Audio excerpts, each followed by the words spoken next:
Fire fell from the heavens. The sky itself split open, and for the first time, humanity looked up and saw the face of the divine. In that single heartbeat of light, the earth awakened a world of ice and shadow, forever changed by a storm of flame. What began as terror became worship. What began as survival became meaning. This was the night the gods walked among the living, and their footsteps burned across the frozen plains. Before we begin, make sure to like this video, share it with someone who still believes the past speaks through fire, and subscribe so these forgotten stories live on. Tell us, where are you listening from tonight? Let's see how far the echo of that first flame still travels. Now, close your eyes, breathe in the cold wind of prehistory, and return with me to the moment the sky burned and everything we would one day become was set into motion. The wind roared across the ancient plain, a sound older than words. Ice stretched to every horizon, hard as stone beneath the weight of the world. For countless seasons, the people of the cold had known only snow and shadow, their nights lit by nothing but the pale shimmer of the moon and the slow dance of stars. But on this night, the sky changed. Dark clouds gathered above the white wilderness, rising like mountains of smoke. The air thickened with electricity, the kind that makes skin prickle and breath hang heavy. Then came the sound, a single crack so loud it seemed the heavens themselves had split. Lightning struck the ridge beyond the valley, and for an instant, the world turned to fire. Flames climbed the frozen pines, orange and gold against the endless black. The ice hissed and melted. The snow turned to steam, and the wind carried the scent of something no one had ever known. Burning wood, raw and alive. The people stood still, their bodies rigid with awe and fear. The fire leapt like a living thing, devouring darkness, dancing higher than any spirit they had imagined. They did not yet understand what they saw. For them, the world had always been a circle of frost and bone, a realm of endurance. Warmth came only from the bodies of those who huddled together, from the breath of life itself. But this was warmth that moved, that shimmered, that spoke in tongues of light. The storm raged on, thunder rolling over the tundra like the footsteps of giants, and as the lightning struck again and again, each flash etched into memory the birth of something divine. They would not approach the fire. Not yet. They would watch from afar, eyes wide, hearts racing, the glow reflecting in the sheen of their eyes. They would whisper to one another in low tones, trying to name what could not yet be named. In the flicker of that distant blaze, they saw not destruction, but possibility.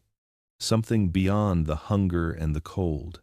When dawn came, the fire was still burning, smaller now but steady, a pulse of gold on the edge of the world. The people would remember this night for generations, when the heavens cracked open, when the sky itself seemed to bleed light. They would tell their children that the gods had descended in a river of flame, and though they did not yet know it, this was the moment that changed everything.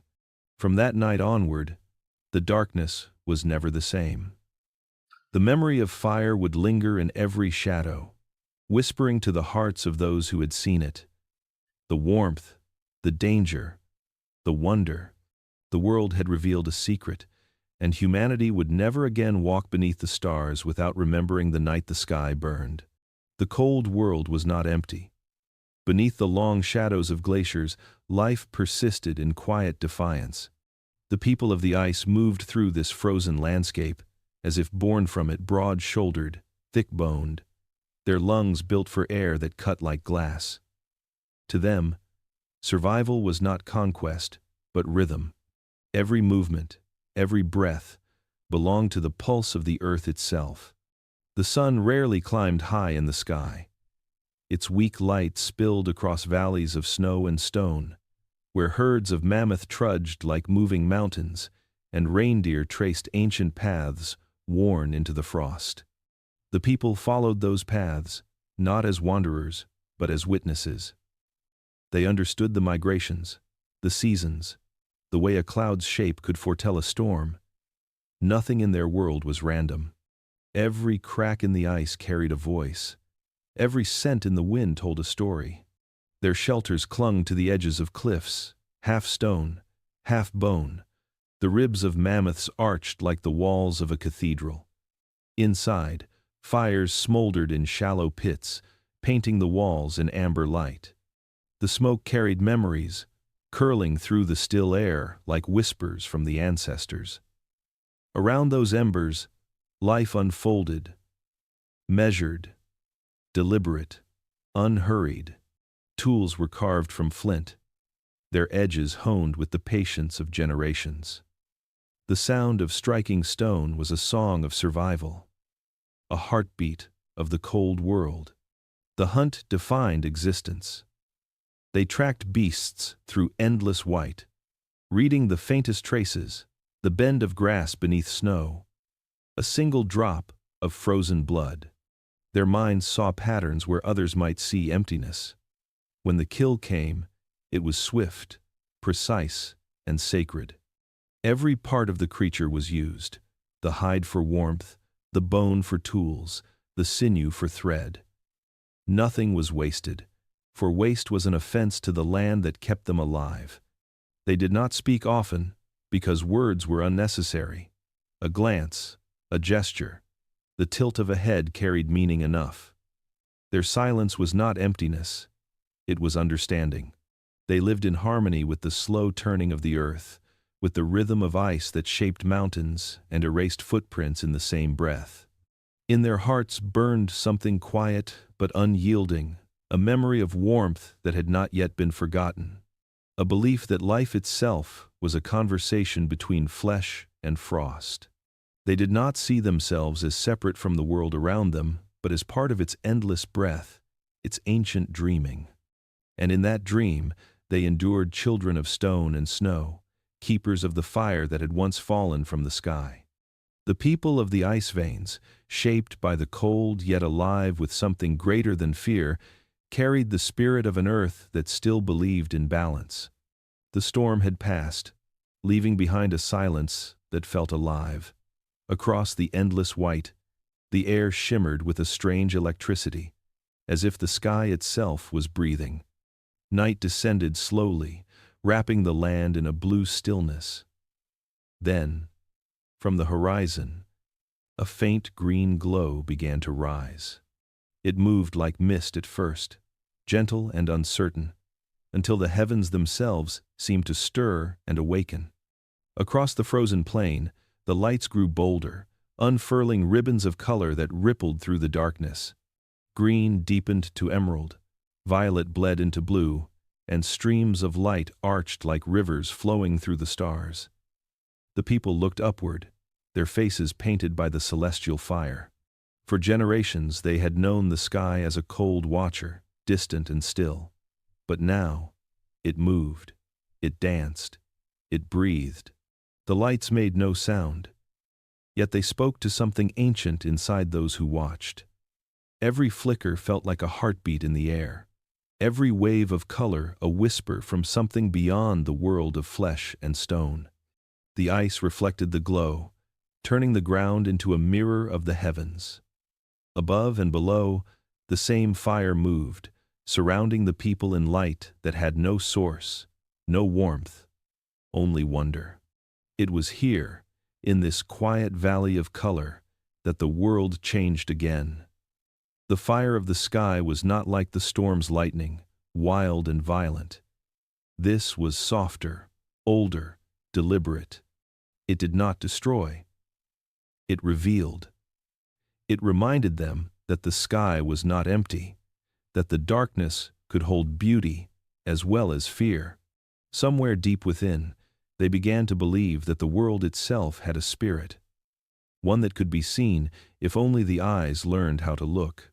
The night stretched on, and the lights continued their slow dance, weaving across the firmament like silk in the wind.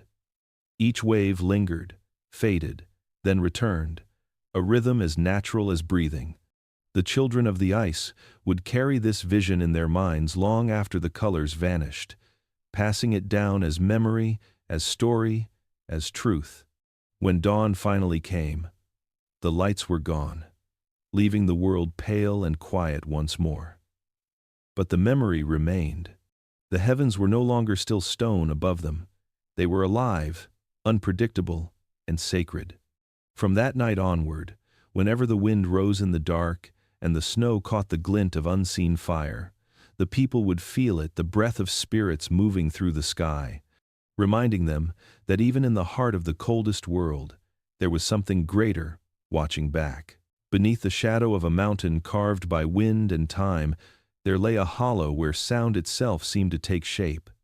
The people of the ice found it while following a wounded deer through the snow. The animal vanished into the dark, and when they entered after it, the world around them changed. The air grew heavy and still, the light dimmed to a whisper, and from the depths came a voice not of man, not of beast, but of the stone itself. It began as a murmur, a strange vibration that shivered through the bones. Every breath, every word, returned transformed, as though something unseen was speaking back. The walls of the cave were smooth and cold, veined with minerals that caught the light of their torches and threw it in trembling reflections. Each flicker revealed faces that were not there, forms imagined by the mind but sculpted by shadow and fire. For the first time, they felt surrounded not just by earth, but by presence. The echo became their teacher. When they spoke, it answered. When they shouted, it roared. When they fell silent, it waited. In that patience they sensed awareness, a listening deeper than their own. The mountain seemed to breathe, slow and endless, exhaling mist that curled along the floor.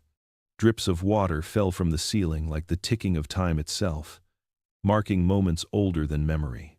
Here, they began to understand space not just as shelter, but as spirit. The cave was more than protection from the wind, it was alive. To them, the stone was ancient flesh, the bones of the world, and the echo was its voice. They brought offerings, bones from the hunt, feathers, stones smoothed by rivers, things of beauty that might please the unseen. Over time, the entrance became a boundary between worlds, the land of the living above and the realm of the deep below.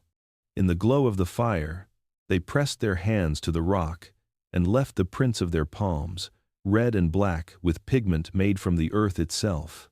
They marked their presence and, perhaps unknowingly, their reverence. The echoes that answered were no longer just sound, they were prayer. When they finally stepped back into the frozen air, the mountain loomed larger, its silence no longer emptiness, but mystery. From that day onward, the people carried the sound of the cave within them. It was proof that the world could listen, that even the hardest stone had a heart that spoke. In the cold expanse of their existence, they had found a place where voices touched eternity, a place where they believed the gods lived within the mountain itself. Long after the storm had passed, the world remained scarred by its power. On the blackened ridge where lightning had struck, the earth still smoked. Charred trunks leaned like broken sentinels, their bark glowing faintly in the dusk. Amid the ash, a single branch still burned, small, persistent, alive. The wind hissed through it, but the flame clung to its wooden heart, defiant against the cold. In a world ruled by ice, such light was more than curiosity, it was miracle. The people had watched fire before from afar, fearing its wild hunger, believing it belonged to the gods alone. But now, one among them, small, fragile, and unafraid, reached for what others dared not touch. Her hand trembled, her breath misted in the freezing air, yet she lifted the burning branch as if lifting the sun itself. Around that fragile light, the darkness seemed to retreat. When the flame was carried into the valley, the people followed in silence. It flickered in her hands, feeding on the dry wind, its glow spilling across their faces, red, gold, and alive. At last, they saw what warmth could feel like, not as a fleeting moment of sun on the skin, but as something that could be summoned, held, and shared. The fire did not roar or strike, it whispered. It moved with grace, bending, stretching, breathing like a living thing. They fed it with sticks and dry grass, and it answered with light. Smoke rose like a spirit, curling into the black sky. The tribe gathered close, their bodies thawing, their shadows dancing across the rock walls. Around that small circle of flame, night lost its dominion. The stars above flickered like distant kin. But here on earth, a new kind of light had been born, one that belonged to human hands. The fire became more than heat. It became memory, protection, and prayer. It turned raw meat into food, fear into comfort, and darkness into something beautiful. Its crackle became a song that echoed through the valley, a rhythm that marked the birth of a new world. They no longer huddled in silence waiting for dawn. Dawn now lived in their midst, glowing on stone, reflected in eyes that had seen too much cold. That night, as the flames rose higher, the people understood something their ancestors never had. The gods who once ruled the storm had given them a fragment of their own power, a piece of the sky that could be cradled, tended, and tamed. The fire would wander with them through generations, carried from hearth to hearth, from child to child. It was no longer the gift of the storm. It was the gift of humanity, and with it, the endless night of the earth had finally met its end. Beyond the valley, where the glaciers cracked and the rivers ran black with meltwater, figures began to appear through the drifting smoke. They moved slowly at first, their shapes wavering in the haze like spirits born from the dying fire. The land was quiet, the air heavy with the scent of burned pine and wet ash. To the people of the ice veins, these shapes were not merely travelers. They were visions, something summoned by the storm itself. The strangers were unlike any they had seen. Their skin seemed lighter, touched by the glow of distant suns, and their bodies carried the marks of another world. They were cloaked in soot and furs darkened by smoke, as if they had walked through fire and survived.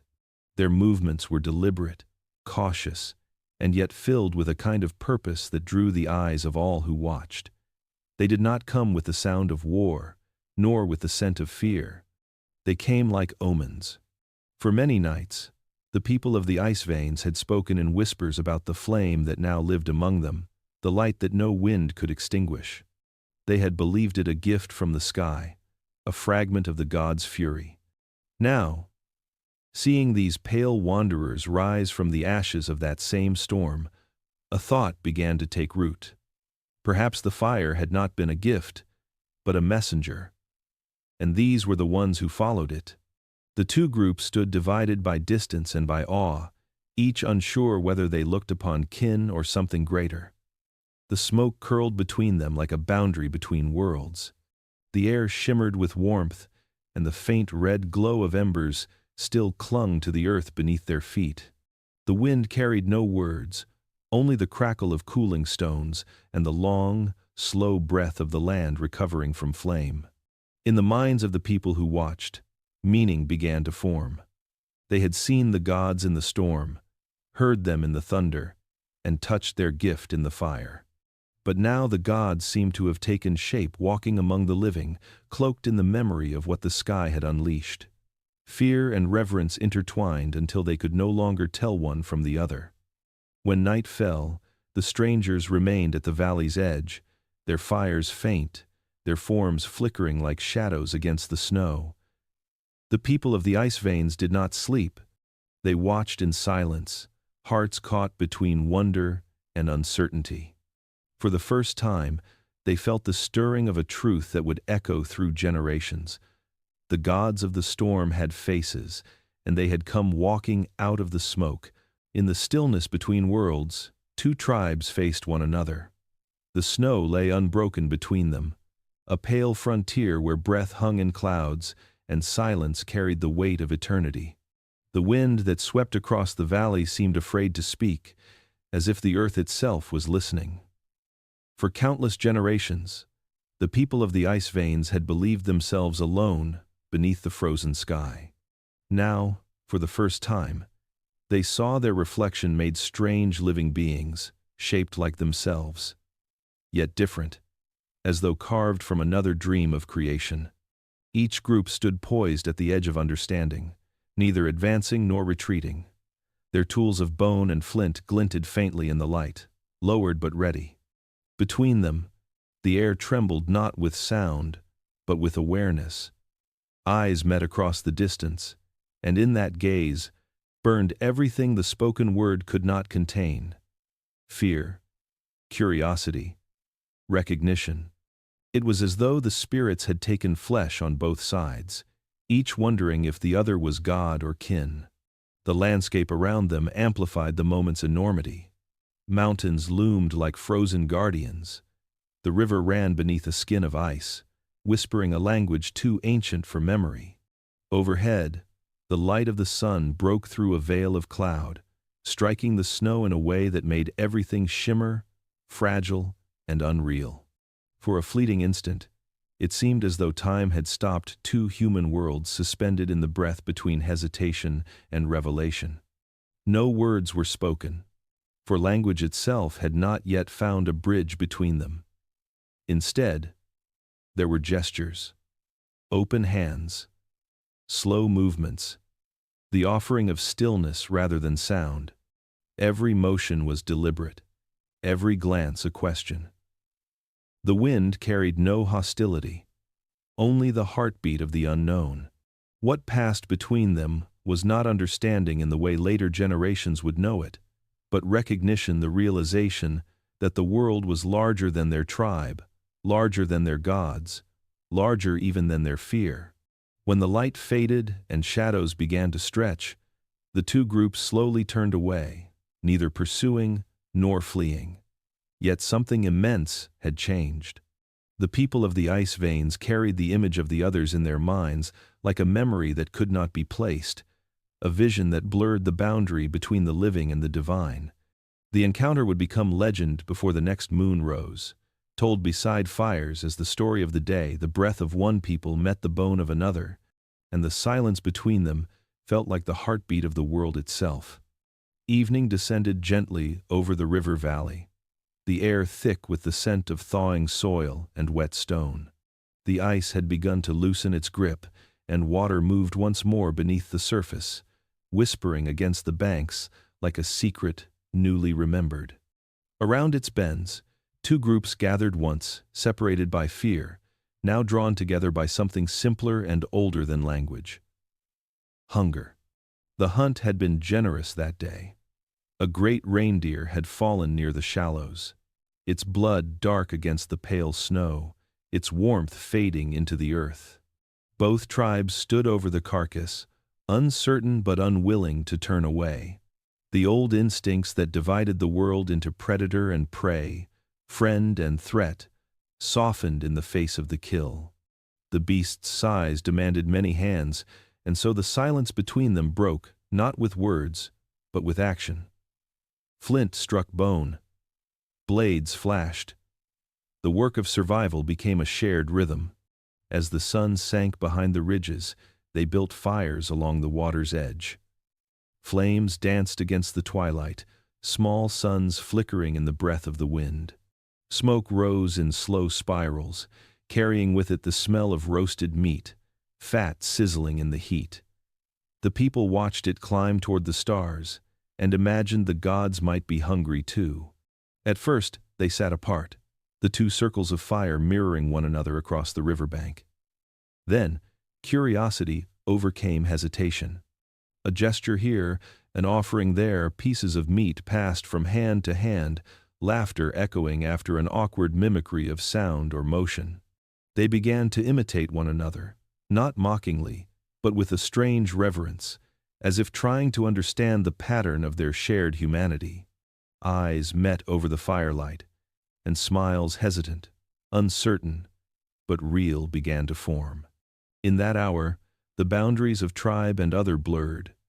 The light cast all faces in the same glow, the same warmth, the same fragile mortality.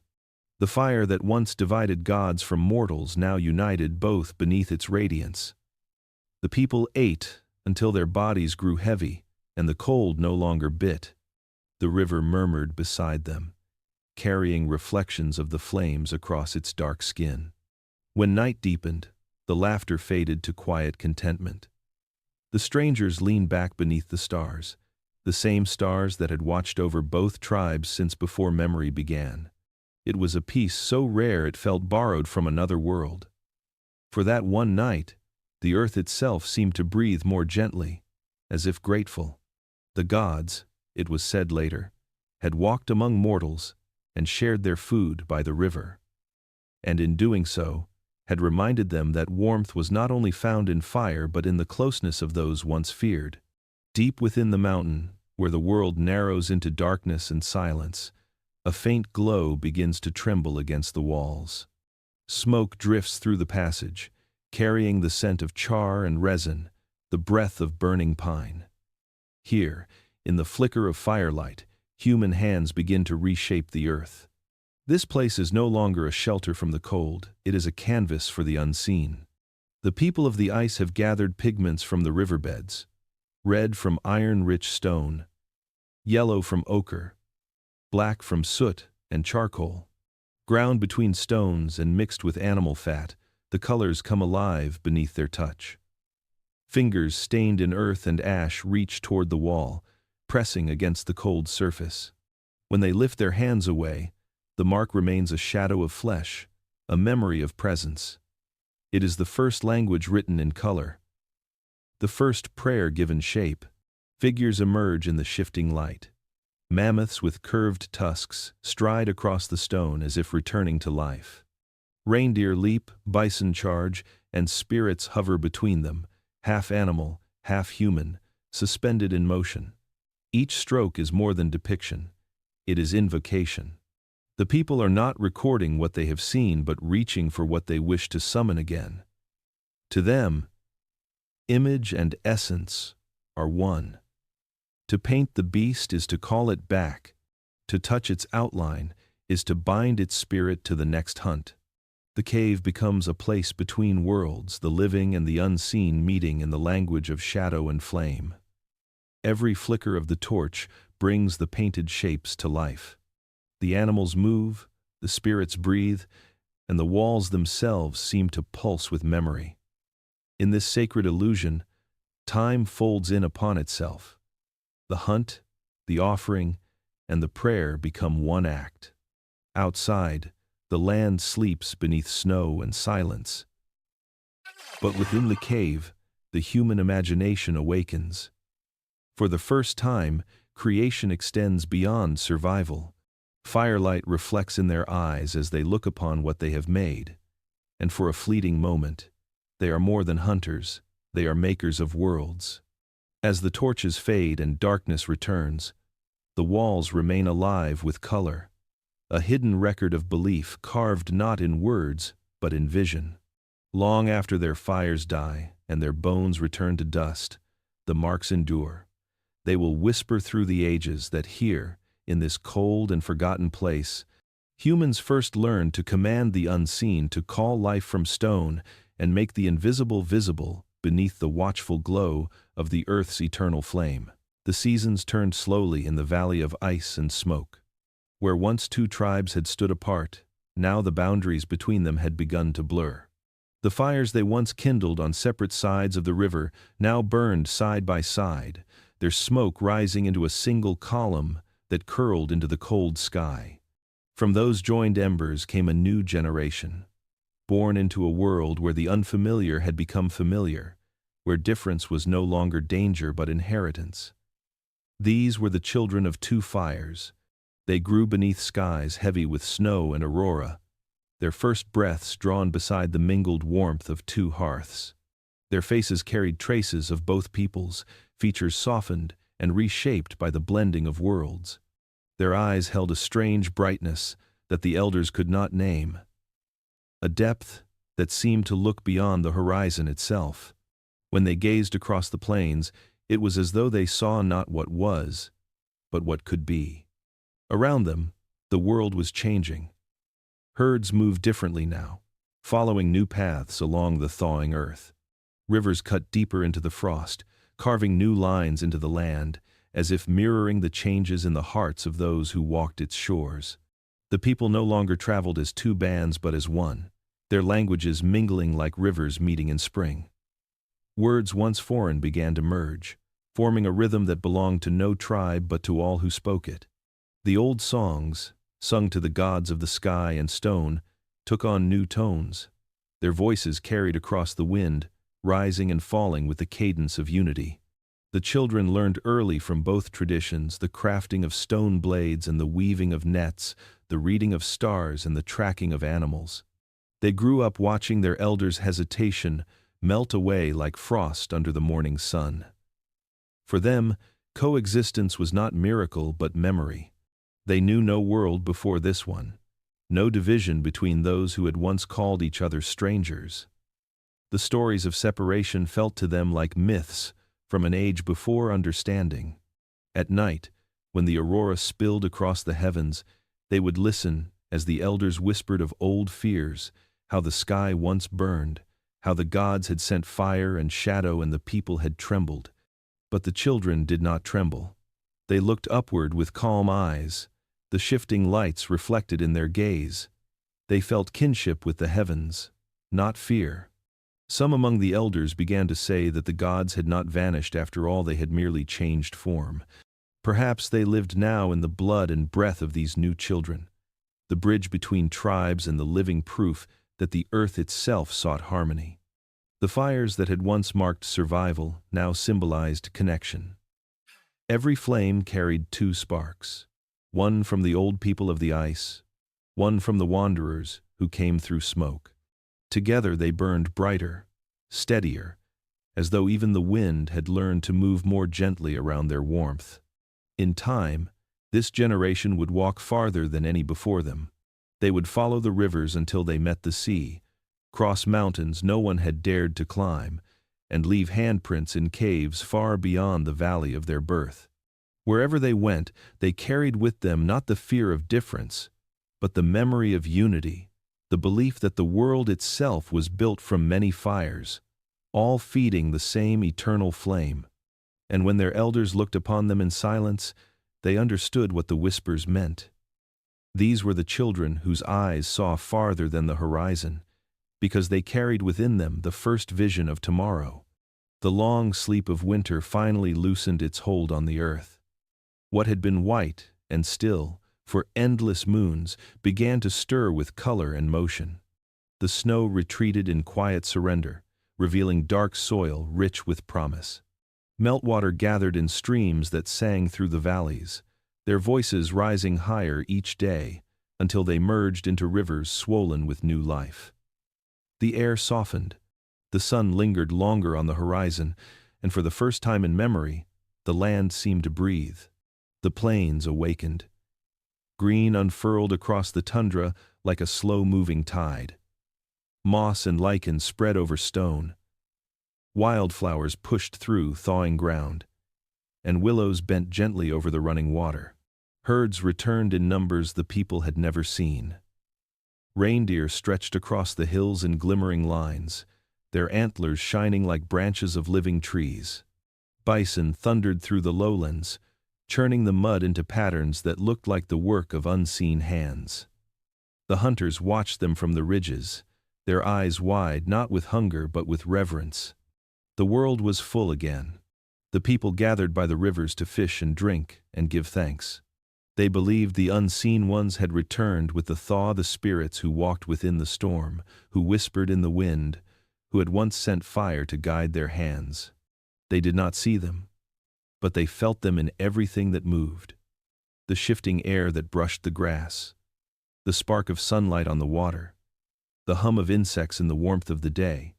These were signs of life reborn, of balance restored. For a time, the struggle that had defined every heartbeat began to fade. The hunt no longer meant desperation. The shelters no longer felt like cages against the cold. Children played near the riverbanks, chasing the shadows of birds as they passed overhead. Women collected berries from bushes that had survived beneath the ice. Men carved new tools, their hands steady and unhurried. Even the elders, who had seen the world at its hardest, began to smile again. As night fell, the people built fires and watched the flames rise against the lingering twilight. The smoke curled upward into the still air, carrying their gratitude to the unseen. Their songs no longer sounded like pleading but like praise. They sang of the rivers that fed them, the herds that returned, and the winds that carried voices older than memory. In those songs was a kind of peace the world rarely gave. The time of plenty was brief, as all seasons are, but its memory would last. It taught them that the earth, though fierce and unyielding, was also generous, that after every season of hunger came renewal, and after every silence, a song. In the glow of that fleeting abundance, they began to understand that they were not alone in their endurance. The unseen ones had never left. They had merely slept beneath the ice, waiting for warmth to wake them again. As the rivers swelled and the plains rippled with green, the people lifted their eyes to the vast horizon. They saw not only the gifts of the present, but the promise of what lay ahead. The world had reminded them that it could be kind. For now, in this brief age of fullness, humanity and nature breathed as one, and the valley of ice and smoke was no longer a place of survival, it was a place of belonging. The warmth did not last. It never did. Slowly, quietly, the world began to change again. The air that had once carried the scent of wet grass now carried only silence. The rivers, once swollen and alive with sound, slowed to a crawl. The wind shifted, coming colder from the north, sweeping across the plains like a ghost returning to reclaim what had been lost. The time of plenty was over. The people could feel it before they could see it. The stillness in the mornings, the brittle taste in the air, the way the light itself seemed thinner. The herds were the first to vanish. Where thousands of reindeer had once moved across the valleys, only tracks remained, fading beneath a new crust of frost. The bison that had thundered through the lowlands were gone, leaving the grass untrampled, the silence unbroken. Birds that had once filled the skies with their wings disappeared one by one, their calls fading into memory. The earth seemed to draw back into itself, holding its breath against what was coming. The cold returned with a vengeance, deeper and heavier than before. The ground froze hard, cracking beneath the weight of ice. Snow fell early and often, swallowing the trails that had led the hunters across the plains. The river that had sung of life now whispered only of stillness, trapped beneath a skin of glass. The people huddled close to their fires, but even the flames felt weaker, their warmth unable to push back the vast, creeping chill. Hunger came quietly, like a shadow that lengthened each night. At first, the tribe shared what they had stored, the dried meat, the berries pressed into cakes, the marrow saved in bones. But the stores grew smaller with each passing moon. The children grew thin, their laughter fading into silence. The old ones stared into the flames with hollow eyes, whispering words the young did not understand. The fire, once a symbol of divine favor, now flickered as if uncertain it still belonged to them. Whispers began to rise among the people. Some said the unseen ones had turned their faces away. Others believed the gods were angry, that the fire had been misused or forgotten. Offerings were made in secret meat placed in the snow, feathers scattered into the wind, stones arranged in careful circles. The smoke from the fires no longer felt like prayer, it felt like pleading. The wind grew crueler, slicing through hides and shelters alike. The world that had once embraced them now tested them again, stripping away comfort and reminding them that the gift of life was never freely given, it was borrowed. Each night the frost crept closer to the fires, and each morning fewer tracks appeared near the camp. But even in the heart of despair, something endured. The people still gathered when the stars appeared, still whispered to the unseen, still believed that beyond the cold, the warmth waited to return. For as long as the flame remained, even the smallest ember, hope could not die completely. The shadow season was upon them, long and merciless, yet it carried a quiet truth the people of the ice had always known. The gods did not abandon, they tested. The world did not end, it simply held its breath. And so they too would endure through hunger, through silence, through darkness, until the fire found its strength again. Night had fallen heavy and silent across the plains. The cold air hung motionless, thick with the scent of snow and smoke from dying fires. Above, the sky stretched vast and unbroken, a black ocean scattered with distant stars. For countless generations, those stars had been the same, steady, unmoving, eternal. But on this night, something stirred in that ancient stillness. Far beyond the edge of the known world, a light was born. It began as a single point on the horizon, small and distant, almost mistaken for a wandering star. Yet it moved fast, deliberate, growing brighter with every heartbeat. A trail of silver fire cut through the heavens, leaving a wound of light in the darkness. Then, without warning, the sky tore open. A great streak of flame descended, splitting the night in two. It roared across the heavens like a god aflame, its tail a river of fire that cast the world in sudden daylight. The snow reflected its brilliance, and the earth below glowed as if the sun itself had returned at midnight. Then came the sound.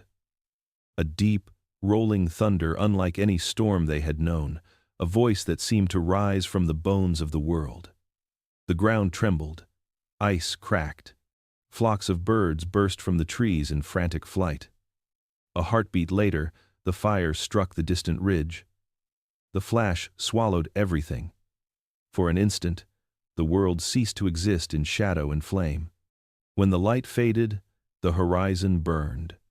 Trees twisted and fell, their trunks glowing red against the snow. A wave of heat swept across the valley, melting frost and igniting the dry brush. The sky filled with smoke so dense it blotted out the stars. The night became darker than before, an unnatural, suffocating darkness that carried the stench of ash and fear.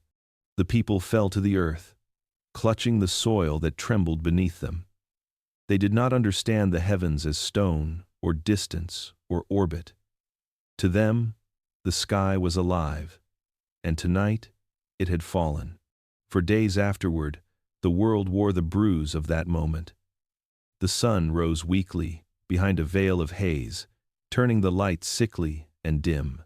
Ash drifted down like snow, coating the rivers and blackening the hides of animals.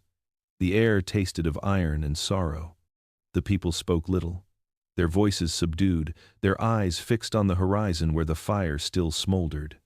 The elders gathered near the dying flames, tracing patterns in the soot, searching for meaning. They remembered the storm that once brought fire to the earth, and the gift that had followed. But this was different. This was not a gift. This was wrath.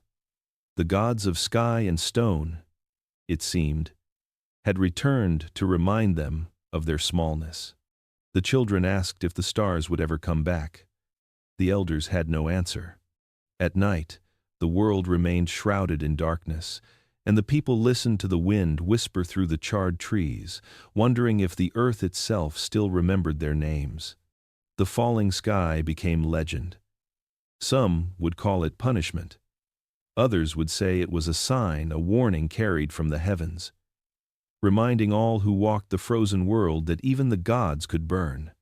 Long after the smoke cleared, when the stars returned to their places, the people still looked upward with a new kind of reverence.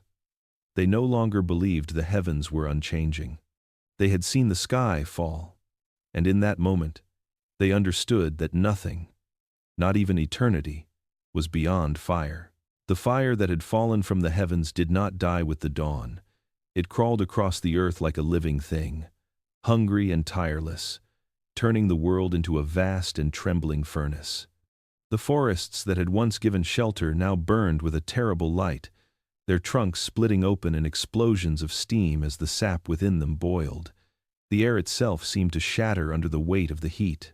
Smoke rolled across the plains in thick black waves, swallowing the horizon and choking the breath of all who remained beneath it.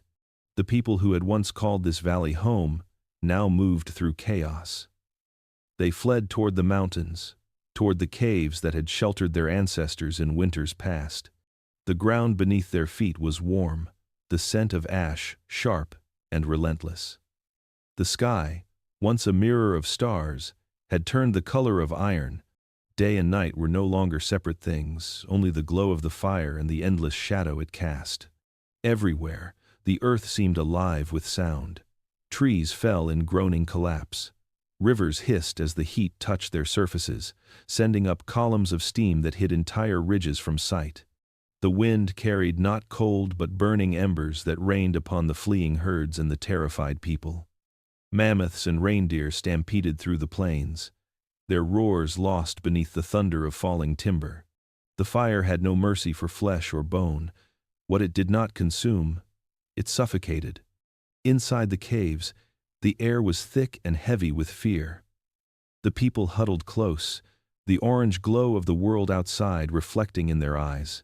The flames had once been their salvation, the gift of the storm, the warmth of life itself.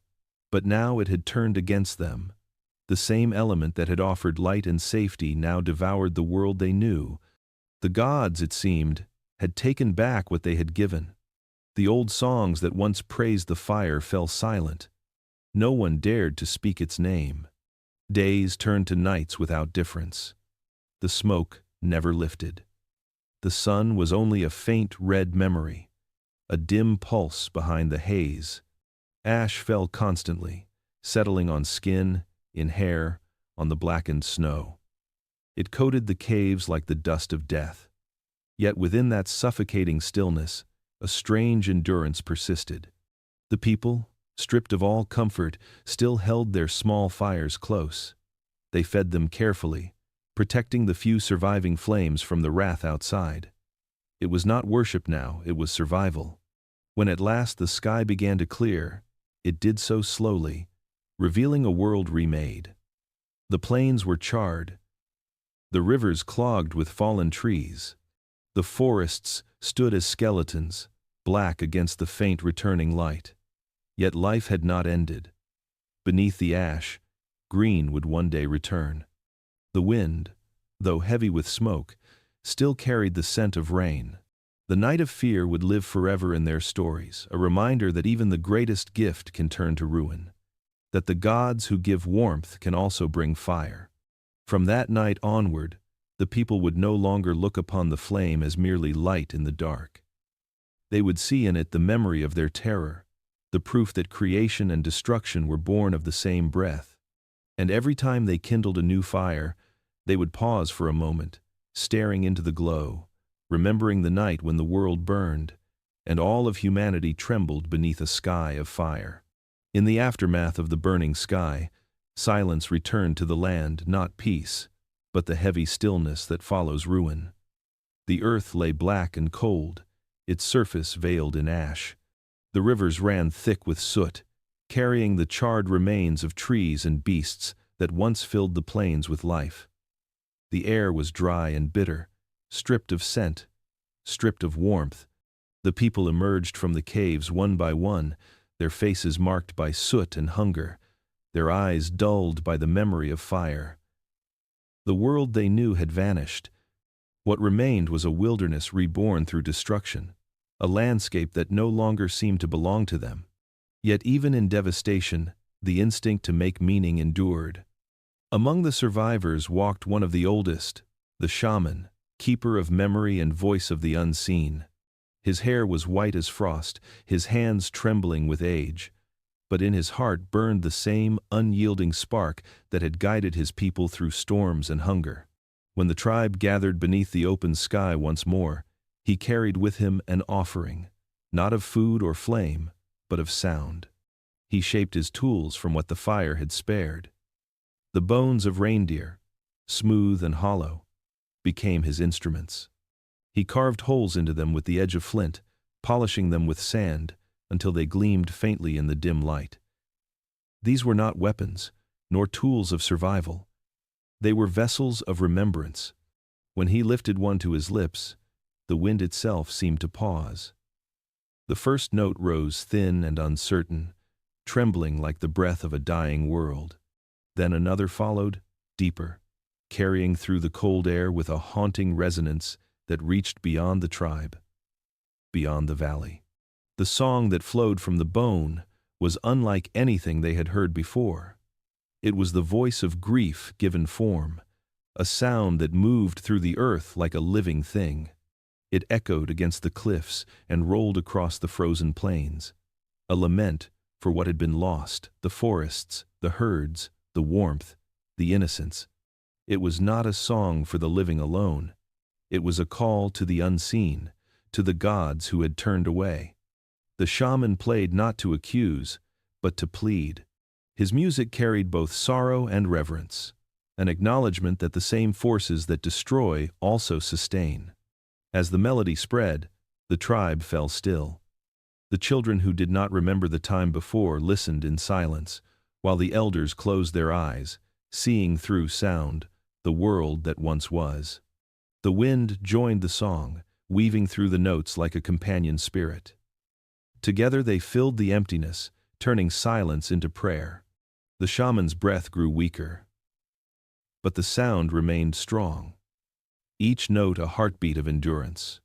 By the time the last tone faded into the distance, the land itself seemed to breathe differently. The ashes swirled gently in the air, rising as though lifted by invisible hands.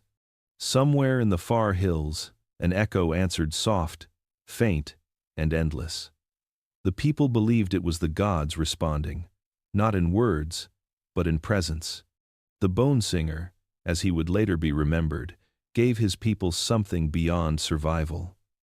He gave them sound to carry through despair, a bridge between the living and the divine. In his song lived the memory of fire, of fear, of hope, and long after his breath was gone, when the flutes lay buried in the dust of centuries, the valleys would still remember his music. The mournful cry of bone and wind that once rose into the heavens, asking the gods to listen once more. The fire was gone. What had once scorched the horizon and devoured the forests now smoldered only in memory. The sky, stripped of its red fury, opened once more into a vast and pitiless gray. The earth exhaled smoke for many days after the last flame had faded, its breath mingling with the cold winds of returning winter. And when at last the air cleared, the world seemed emptied of sound. No birds called, no herds moved across the plains, no voices rose in song. What remained was silence, the kind that presses against the chest, that listens back when you breathe. Snow began to fall again, soft and relentless. It covered the blackened ground as if trying to erase what had been. The ashes of trees disappeared beneath its white blanket. Charred bones vanished from sight. Even the rivers, newly freed from their boiling rage, slowed and froze, their surfaces turning to glass beneath the touch of frost. The land was still scarred, but the snow made it beautiful again, in a quiet, mournful way. It was the earth's attempt at forgiveness, though no one knew if forgiveness could reach that far. The people walked among these remnants like ghosts adrift in their own home. Their steps left shallow impressions in the snow, but the wind soon erased them. They spoke little, for words no longer seemed to belong to this place. The gods, once loud in storm and fire, had fallen silent. No voice came from the sky, no sign from the wind. The shaman's song still lingered in memory, but even its echoes seemed distant now, swallowed by the vastness of the frozen world. Days bled into one another. The cold deepened. Food grew scarce. Yet in this emptiness, something inside the people began to change. The fear that had once consumed them was replaced by a slower, quieter endurance, the kind born from knowing that nothing, not even despair, lasts forever. They no longer looked upward for answers. They looked to one another, to the small fires that flickered weakly in their shelters, to the simple rhythm of breath shared in the cold. At night, when the wind moved across the valley, it carried a sound that could almost be mistaken for voices low, distant, and fleeting. The people listened but could not tell if it was the gods, the spirits of the dead, or simply the world remembering its own pain. Whatever it was, they took comfort in it. It reminded them they were not entirely alone. The earth still breathed, and as long as it did, so would they. Winter returned in full, covering every wound, every scar, every trace of fire. The people built their lives again beneath this new sky. Slower, quieter, humbled by what they had witnessed. The gods had not answered, but perhaps they no longer needed to. Perhaps the silence itself was the lesson that creation and destruction were part of the same breath, and that life, fragile as it was, always found its way through both. The great silence would be remembered not as punishment, but as the pause between worlds, the moment when humanity learned to live not in fear of the divine, but in the company of it, walking through the ashes and snow as children of both ruin and renewal. The longest winter came without mercy. The sun, once a faint promise on the horizon, now hid for days behind veils of cloud. The cold deepened beyond memory, beyond measure. Snow lay heavy over the plains, swallowing every shape, every sound. Even the wind moved slowly, dragging its breath across the frozen world. The people had grown quiet in this endless season, their fires dim and fragile, their eyes turned inward. Hunger had long since become familiar, but this winter brought something different, an exhaustion of the spirit, as if the very soul of the earth had fallen asleep beneath the ice. It was during this season, when the days and nights were indistinguishable and time itself seemed to pause, that the child was born. The mother's cries were muffled by the storm outside, the sound lost in the howl of the wind. The birth took place deep within the shelter of a cave, where the last remnants of warmth clung to the stones. When the infant finally came into the world, there was no sound, no cry, no breath of protest, only silence. Its eyes opened wide, pale and clear as frozen water, and it stared upward as though it were seeing beyond the walls of the cave, beyond the world itself. The people gathered in awe and fear. Life, so fragile in the season of death, had chosen to appear when even the gods were silent. The shaman, frail with age, was summoned to see this strange new being. He looked long into the child's eyes, and spoke in a voice that trembled like the wind through bone. He said the child was born between worlds, not fully of flesh, not entirely of spirit. A gift, perhaps, or a warning. Outside, the storm raged on. Snow buried the fires, and ice crept down the mountain walls like the fingers of time.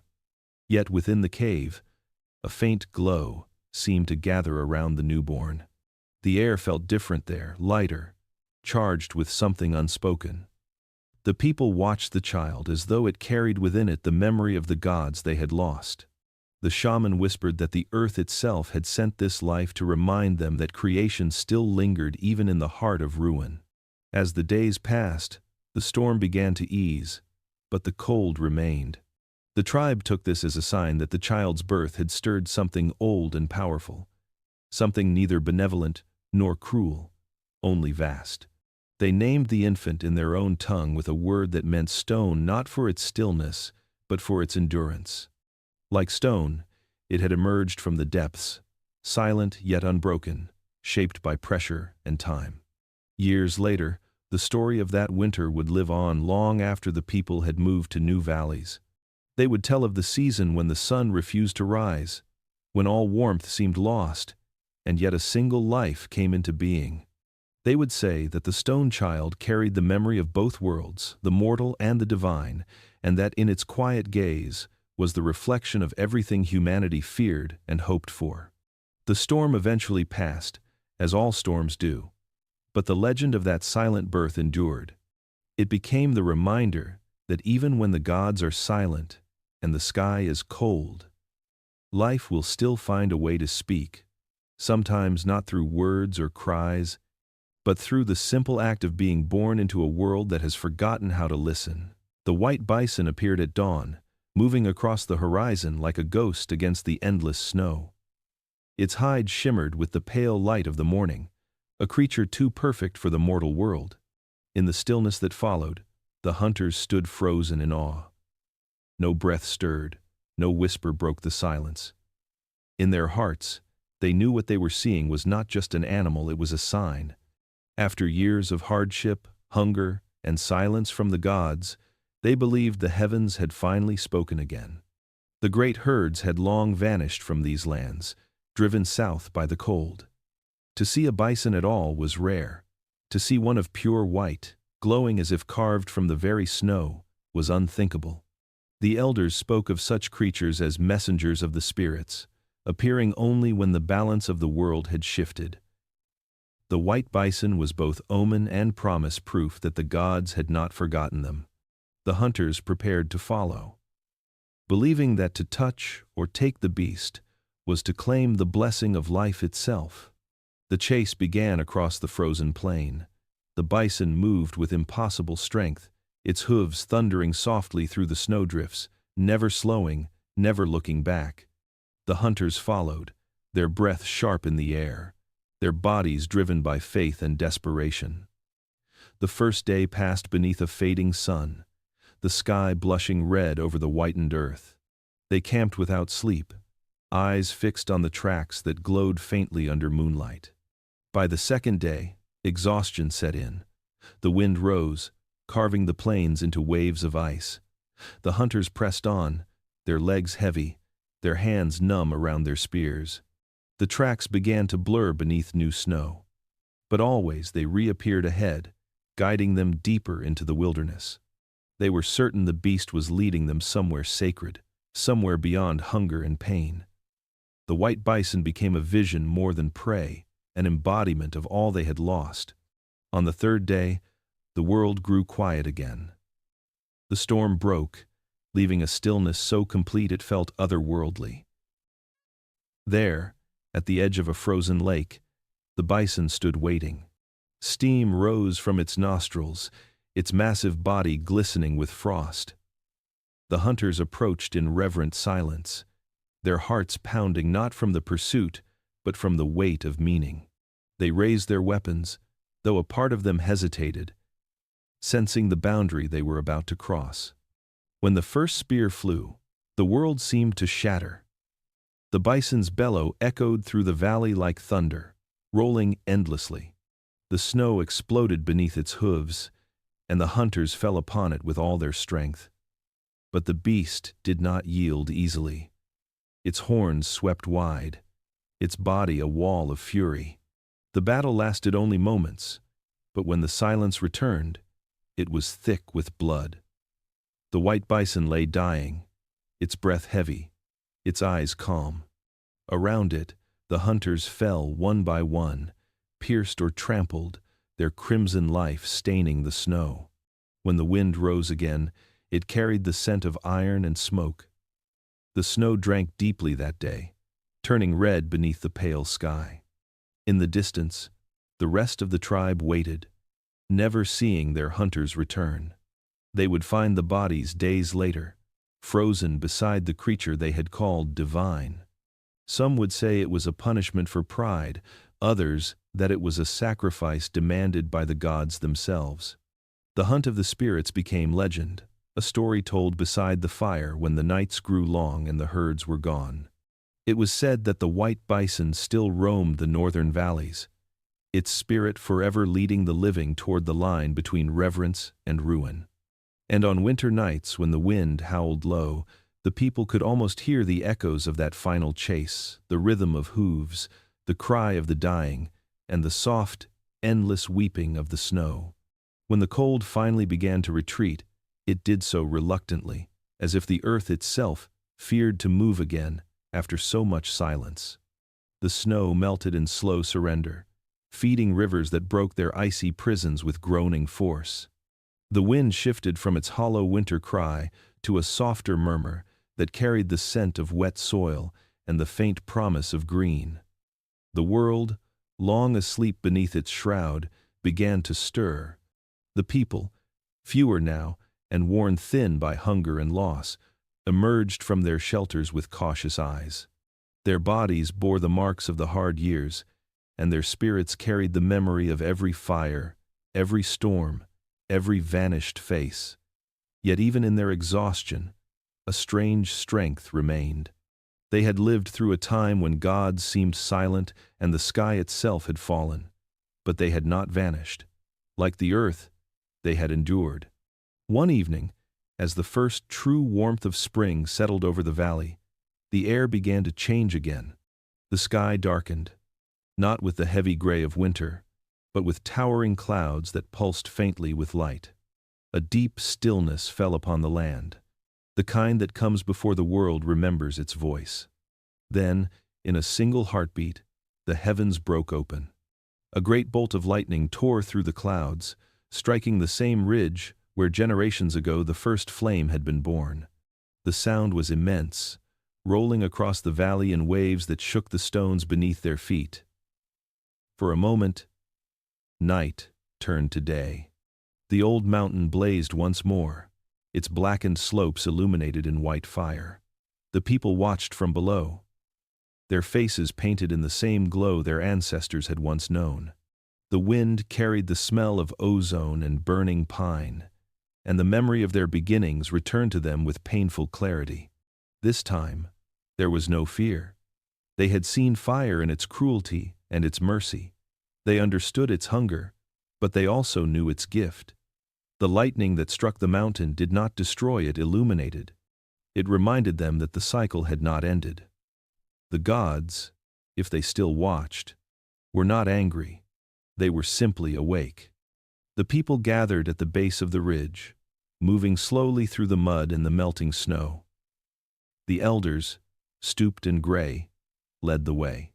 They stood where the flames danced and whispered words that had not been spoken in years. Some called it prayer, others remembrance. They had no name for what they felt, only the quiet understanding that what had once begun in terror had now become sacred. As the storm rolled across the sky, flashes of light rippled through the clouds like veins of living fire. The people lifted their faces to the rain. Each drop hissed against the smoldering earth, cooling it, blessing it. For the first time in many winters, they felt warmth, not born from their own fires, but given freely by the sky. The circle, long broken, had closed again. When the storm passed, the mountain still smoked, glowing faintly in the dusk. The people lingered, their hearts heavy yet at peace. They knew this moment would be remembered, told beside future fires, long after they were gone. It would not be the story of punishment, nor of fear, but of return. As twilight deepened and the stars emerged, they left offerings on the blackened stones, carved bones, beads of amber, small pieces of obsidian, and turned homeward. Behind them, the ridge shimmered faintly under the new moon, as though the fire itself was breathing, alive once more. The gods, it seemed, had not abandoned them after all. They had only waited for the world to be ready to listen again. When the last smoke drifted away from the mountain and the earth cooled beneath the rain, the people knew it was time to give something back.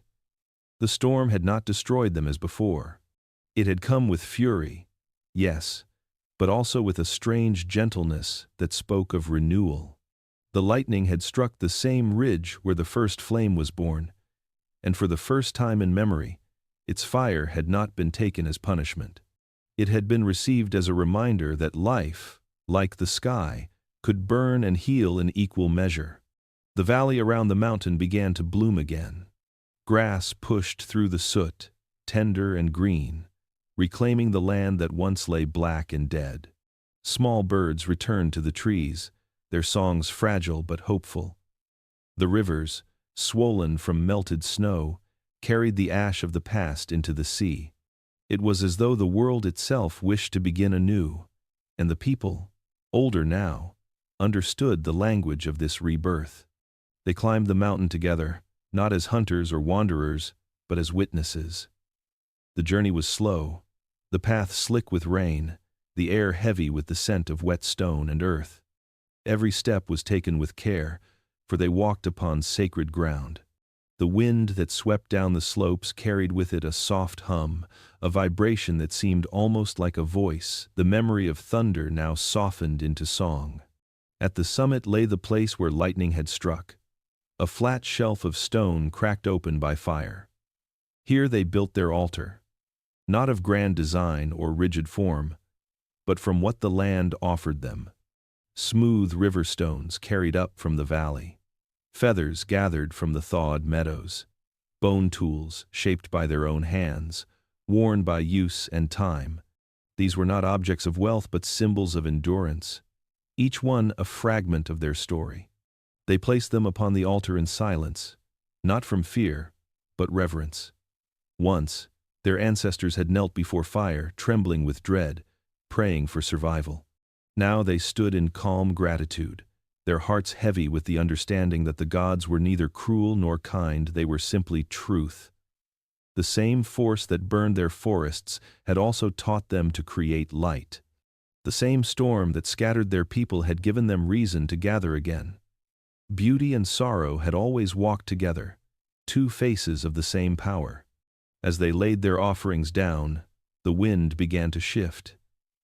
It moved through the stones and the feathers, whistling softly, carrying with it a sound like distant music. The elders closed their eyes, feeling the warmth of the air against their faces. It was faint, almost imperceptible, but real, the touch of the unseen. Some said it was the breath of the gods. Others said it was the mountain itself remembering. Whatever it was, it carried peace. When they descended, the sky had cleared entirely. The clouds that had hung for weeks dissolved into blue, and sunlight poured through the valleys like water. The fires below were tended once more, not out of fear of darkness, but as a promise to the light. They had given what they could, not to appease the heavens, but to acknowledge them, to say, "We understand now." The mountain remained behind them, still and solemn, its scars glowing faintly in the setting sun. It no longer looked like a wound, but like a mark of wisdom carved into the earth. The people walked away quietly, knowing that their offerings would remain long after their footsteps vanished. The gods had taught them everything worth knowing, that life is born from flame and ends in ash, and between those two moments lies gratitude. Night fell softly across the valley, blanketing the land in its familiar calm. The wind had quieted, the rivers murmured low, and the stars shimmered with the clear, cold light of a world at peace. In the open field below the mountain, the last fire of the tribe burned. It was not large, nor bright, but steady its glow, wrapping the gathered people in the warm memory of every flame that had come before it. This was their last night together beneath these skies. And they knew it. The people had grown few, their faces marked by time and travel. The valley that had once held the laughter of children and the sound of flint striking stone was now mostly silence. Seasons had taken their toll. Hunger, storm, and migration had scattered their kind across distant lands. Yet those who remained had returned here, to the place where it had all begun, to the mountain of fire, the river of smoke, the cradle of both suffering and creation. They had come not to mourn, but to remember. The fire crackled softly, the sparks rising into the cold air like fleeting stars. Around it, the elders began to sing. Their voices were low at first, little more than a hum, but soon the sound grew, weaving through the camp like a living thing. The melody was ancient, older than words, passed down from the first who learned to sing beside the flame. It was a song of the sky and its temper, of the earth and its endurance, of the spirits that had once walked among them. It carried both the weight of sorrow and the warmth of belonging. Each verse told a piece of their history.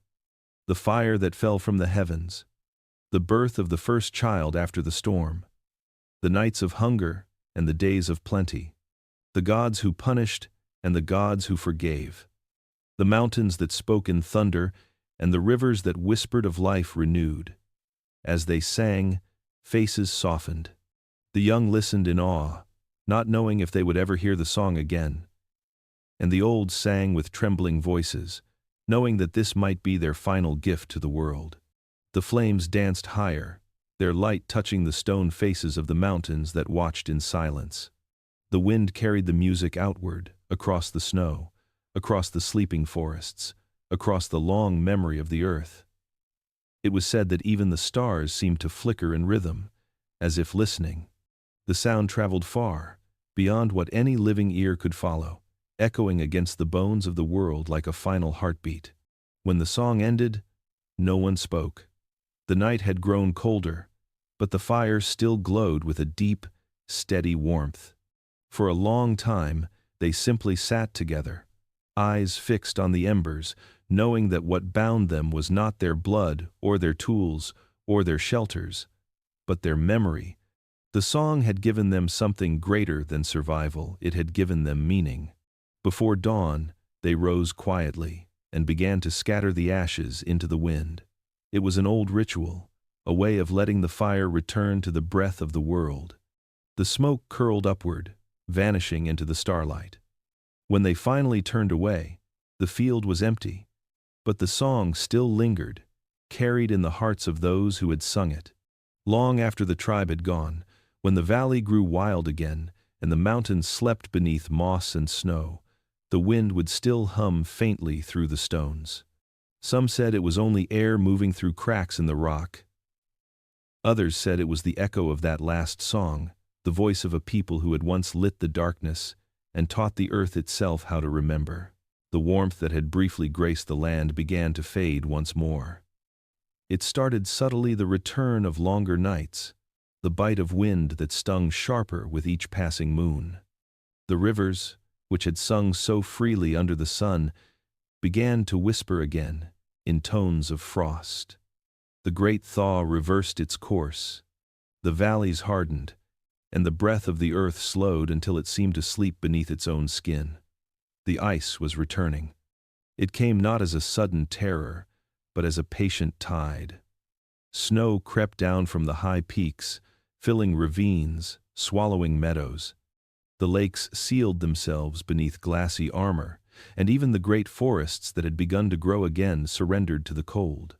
Trees cracked under the weight of frost, their voices echoing like distant drums in the silence. The air itself thickened, heavy with the taste of iron and stillness. The land that had once burned with fire and song now entered a long and dreamless slumber.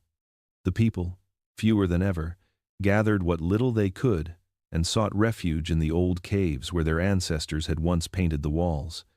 The shelters had survived everything, storms, fire, and time itself, and so they returned to them, carrying the memory of all that had come before.